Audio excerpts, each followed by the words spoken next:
When buying a laundromat, many buyers believe they have a firm grasp on the financial details. They consider revenues, expenses like rent and utilities, and a few minor repairs, confidently concluding that they have a lucrative deal. For example, if a laundromat generates $7,000 a month, it appears enticing. However, a significant cost often goes unnoticed: capital expenditures, or CapEx. This cost doesn't readily appear on income statements, making it easy to overlook, yet it can have devastating consequences, potentially erasing years of profits from a single decision. CapEx includes essential expenses beyond just purchasing new machines. It encompasses replacing aged washers and dryers, upgrading payment systems, plumbing repairs, electrical work, and renovations necessary to keep the business competitive.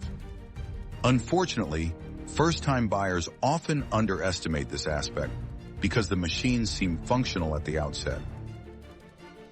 They may dismiss repairs as still working or assume they can last a few more years, failing to realize that the timing of these required investments is critical. Every laundromat will need reinvestment. The real question is not if, but when. In a case study illustrating this, a buyer purchased a laundromat for $400,000, assuming older equipment warranted a discount. However, within 2 years, multiple machine failures arose, resulting in significant costs for replacements totaling between $580,000 and $700,000 instead of the anticipated $400,000. Understanding the equipment life cycle is crucial. Washers typically last between 10 to 15 years, while dryers range from 12 to 18 years.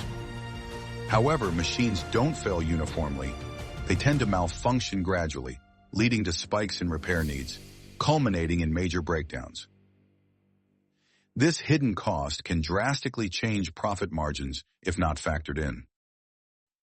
Consider two buyers evaluating laundromats with different price points. The first buyer purchased a laundromat for $300,000 with equipment that's 15 years old, while the second paid $500,000 for a laundromat with equipment between 3 and 5 years old. 3 years later, the first buyer had to invest $250,000 in new equipment, suffering from customer losses and fluctuating revenue. The second buyer, with newer equipment, enjoyed minimal repairs and steady profits. This scenario illustrates the often overlooked relationship between CapEx and profit. In one case, if a buyer neglects CapEx planning, their monthly profit could appear strong initially. Still, after accounting for hefty equipment replacement costs, their total profit plummets. Conversely, if they plan for CapEx, they can adjust profit expectations and pricing, leading to more realistic returns. Experienced operators recognize the significance of including CapEx in their calculations. They prioritize evaluating machine age, forecast reinvestment needs, and leverage CapEx in negotiations. A savvy investor sees CapEx not just as a burden, but as an opportunity to improve value and customer experience. Ultimately, every laundromat requires ongoing investment. The essential question remains: will you plan for it, or will you be caught off guard?